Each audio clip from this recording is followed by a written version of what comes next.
Hi everyone, welcome back to my channel. This is Shivani. నేను నా ఛానల్లో cooking vlogs, life style vlogs, shopping vlogs, travelling vlogs ఇలాంటివన్నీ చేస్తుంటాను. So interest ఉన్న వాళ్ళు సబ్స్క్రైబ్ చేసుకోండి. అండ్ కొత్తగా నా ఛానల్ చూస్తున్న వాళ్ళందరికీ కూడా ఇప్పుడు మనం north east India road trip అయితే చేసాము. అండ్ ప్రీవియస్ వీడియోస్లో మనం ఏమేం ప్లేసెస్ కవర్ చేసామనేది నేను ప్రీవియస్ వీడియోస్లో అప్లోడ్ చేశాను. ఎవరికైనా ఇంట్రెస్ట్ ఉంటే వెళ్ళి చూడండి. అండ్ ఇప్పుడు మనం ప్రజెంట్ అయితే డార్జిలింగ్ నుంచి గువాహతికి ట్రావెల్ చేస్తున్నాము. సో మధ్యలో ఫస్ట్ కజిరంగా పార్క్ అనుకున్నాం, బట్ మధ్యలో మనకి గువాహతి అనేది వచ్చింది. అండ్ గువాహతిలో మనకి ఇక్కడ కామాఖ్య టెంపుల్ ఉంది. ఇదేంటంటే శక్తిపీఠం అన్నమాట. ఇది ఇక్కడ సతీదేవి యోని భాగం పడింది. సో అందుకని ఇది చాలా చాలా పవర్ఫుల్ శక్తిపీఠం. అండ్ దీన్ని ఈ నార్త్ ఈస్ట్ ఇండియా ట్రిప్ ఎవరు వెళ్ళినా సరే ఈ ప్లేస్ని అయితే అస్సలు మిస్ చేసుకోవద్దు. ఎందుకంటే ఇది నార్మల్గా హిందూస్కి అయితే చాలా పవిత్రమైన ప్లేస్ అని అయితే నేను చెప్తాను. అండ్ ఈ టెంపుల్ అయితే అస్సలు మిస్ చేసుకోవద్దు. అండ్ లైఫ్ టైంలో ఎవరైనా సరే ఈ టెంపుల్ని విజిట్ చేసుకోవాలి అనే ఒక గోల్ అయితే ఖచ్చితంగా పెట్టుకొని ఈ టెంపుల్ని విజిట్ చేయండి.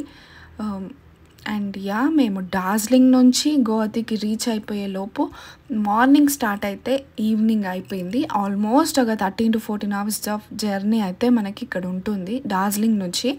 ఎందుకంటే డార్జిలింగ్ మొత్తం ఘాట్ కాబట్టి దానికి ఇంకెక్కువ టైం అయితే తీసుకుంటుంది. సో ఇక్కడ మనం ఒక హోటల్ బుక్ చేసుకున్నాం అనమాట.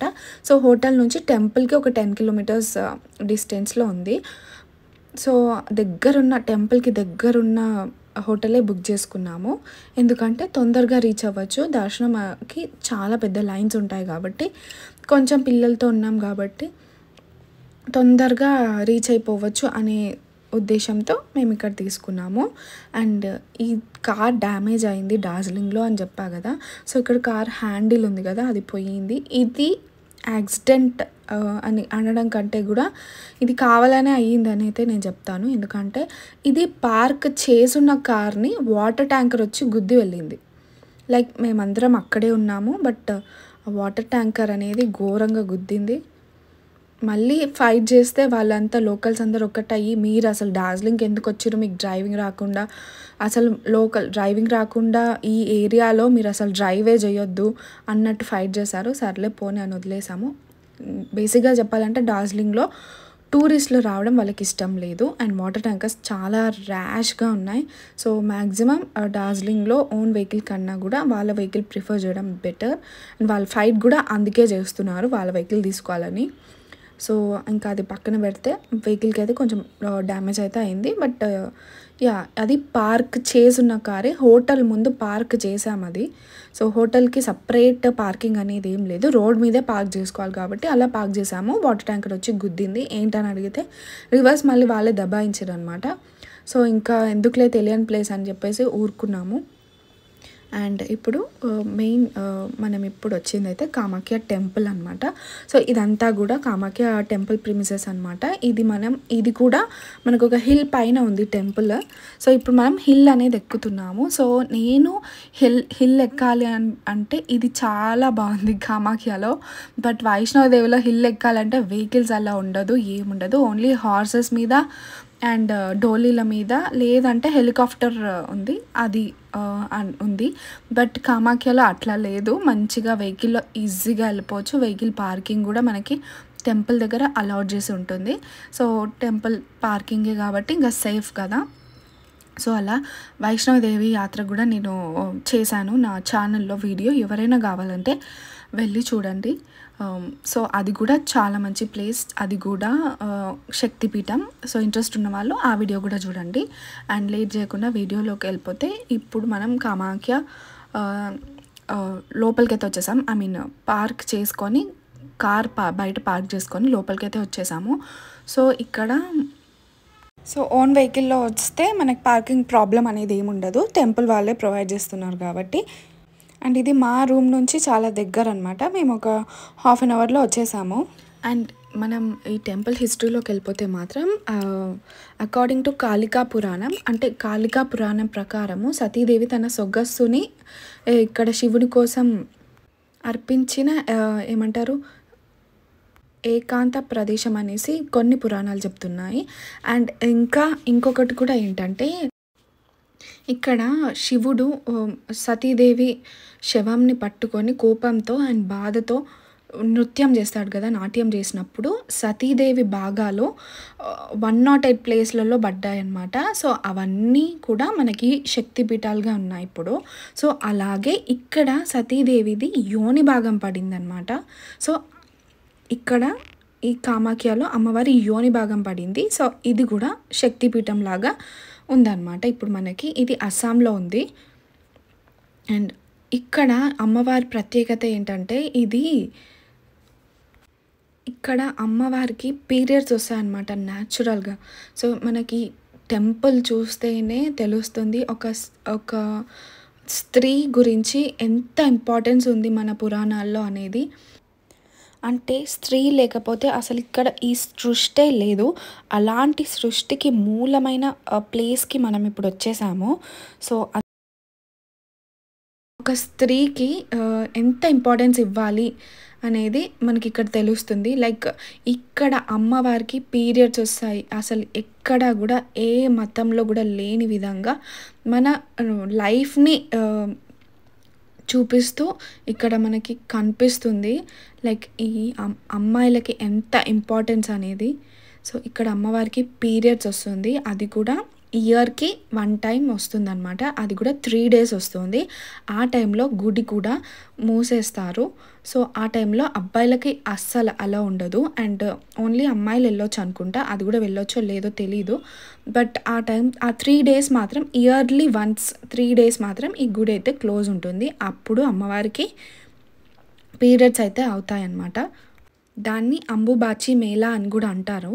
సో ఆ టైంలో ఆలయం అనేది మూసేస్తారు. అండ్ ఇక్కడ మనకి అమ్మవారు 3 రూపాలతో దర్శనం ఇస్తారనమాట.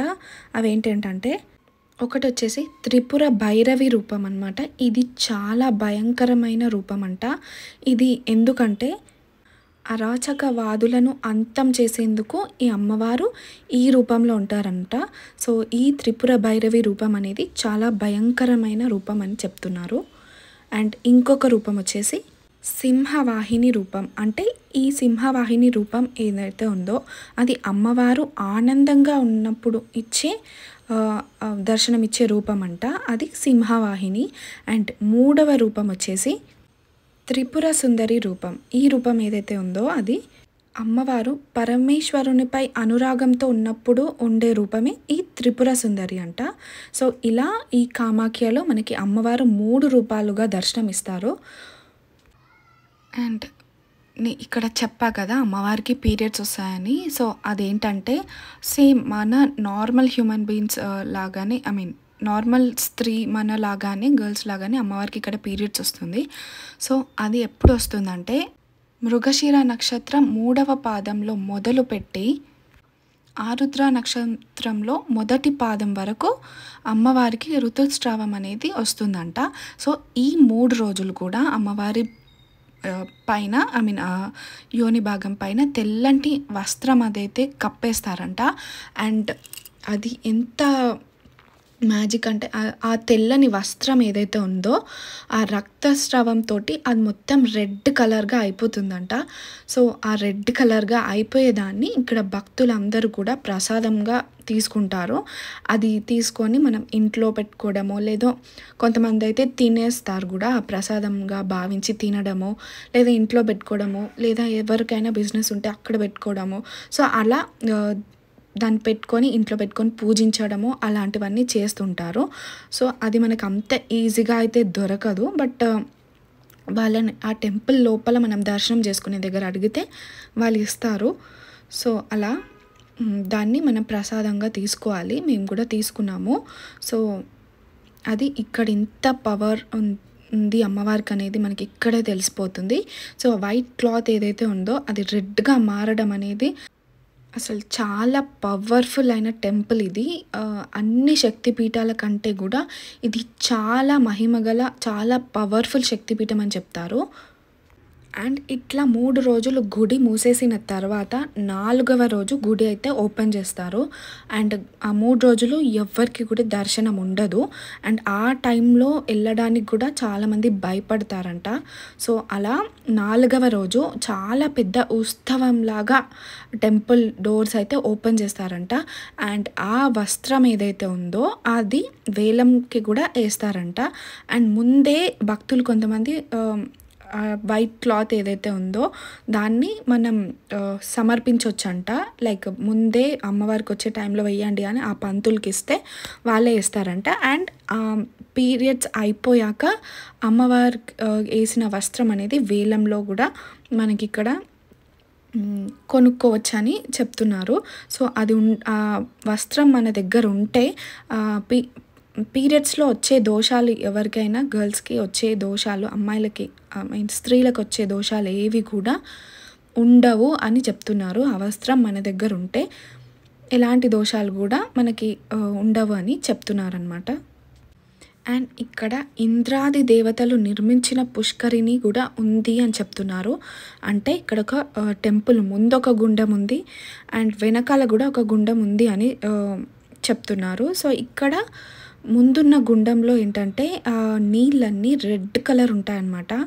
సో ఈ గుండం ఏదైతే ఉందో అది చాలా శక్తివంతమైనదని చెప్తున్నారు.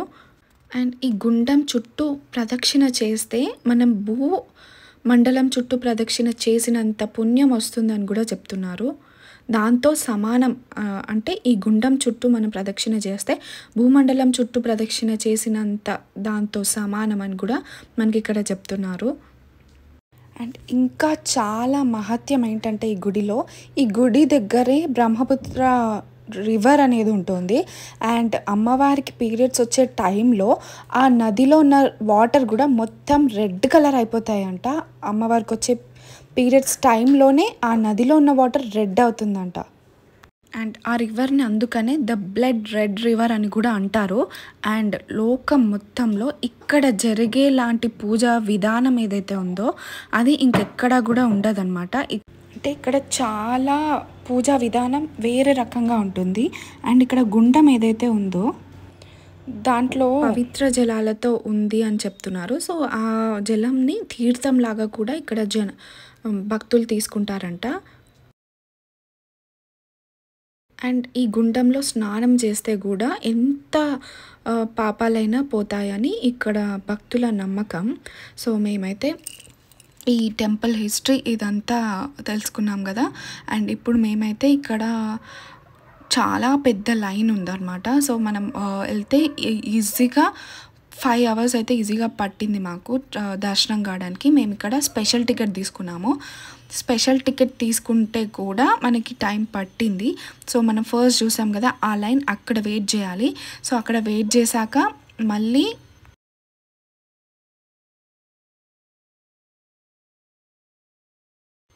మనల్ని ఒక రూమ్లో కూర్చోబెడతారనమాట. సో వెయిటింగ్ హాల్ అని ఉంటుంది. ఆ వెయిటింగ్ హాల్లో నుంచి 1 బ్యాచెస్ లాగా వస్తుంటారు. సో ఇలా అయిపోయాక మనం అమ్మవారి దర్శనం అయితే చేసుకుంటాము. సో వెయిటింగ్ పీరియడ్ అయితే ఉంటుంది. సో అది మీరు ప్రిపేర్ అయ్యి రావాలి. అండ్ ఈ లోపల దర్శనం అయితే చాలా బాగా జరిగింది. అండ్ లోపల ఒక గుహలాగా ఉంటుంది అనమాట. అది కూడా చాలా చీకటి గృహలాగా ఉంటుంది. అండ్ చాలా పీస్ఫుల్ ప్లేస్ లాగా అనిపిస్తుంది. అండ్ మనకి ఆ యోని ఏదైతే ఉందో దాన్ని టచ్ చేపిస్తారనమాట మన హ్యాండ్స్తో. అండ్ సో అలా టచ్ చేసినప్పుడు అయితే మనకి ఆ పవర్ని మనం సెన్స్ చేయొచ్చు అనమాట. సో ఎవరైనా సరే దర్శనం చేసుకోండి ఈ టెంపుల్ని అని నేను మళ్ళీ చెప్తున్నాను. సో ఇంత పవర్ఫుల్ ప్లేస్ మీరు మళ్ళీ చూడలేరు కూడా, అంత powerful place. So Kamakhya temple అయితే అసలు ఇంకా ఆ శక్తిని మనం ఎక్స్పీరియన్స్ చేశాక అది చెప్పడానికి కూడా మనకి మాటల్లో రాదు. నాకు అసలు మాటల్లో చెప్పడానికి కూడా రావట్లేదు, అంత బాగుందన్నమాట ఆ టెంపుల్. అండ్ ఈ టెంపుల్లో ఏంటంటే బలులు ఎక్కువ ఇస్తుంటారనమాట. అండ్ ఇక్కడ కల్చర్లో అవి చాలా సహజం. అండ్ మేము దర్శనం చేసుకుంది అమావాస్య రోజు అనమాట. సో ఇంకా ఆ రోజు బలులు అయితే లైన్గా అవుతూనే ఉన్నాయి. సో కోరికలు మొక్కుకొని కోరిక తీరినాక ఇక్కడ వాళ్ళ కోరిక మొక్కుకున్న దాన్ని బట్టి పావురము, మేక ఇంకా వేరేవి కూడా బలి ఇస్తుంటారు. సో ఇక్కడ ఈ బలులనేవి చాలా సహజం అనమాట. సో ఈ వీడియో ఇక్కడితో ఎండ్ చేస్తున్నాను. నెక్స్ట్ డెస్టినేషన్ వచ్చేసి మనది కజిరంగా నేషనల్ పార్క్ అనమాట. ఇంకా కామాఖ్య గురించి చాలా ఫ్యాక్ట్స్ ఉన్నాయి. అసలు చెప్పాలంటే వీడియోస్ సరిపోదు, అన్ని వీడియోస్ చేసినా కూడా సరిపోదు. సో ఈ వీడియో నచ్చితే మాత్రం సబ్స్క్రైబ్ చేసుకోండి. అండ్ నెక్స్ట్ వీడియో వచ్చేసి Kaziranga national park. So stay tune.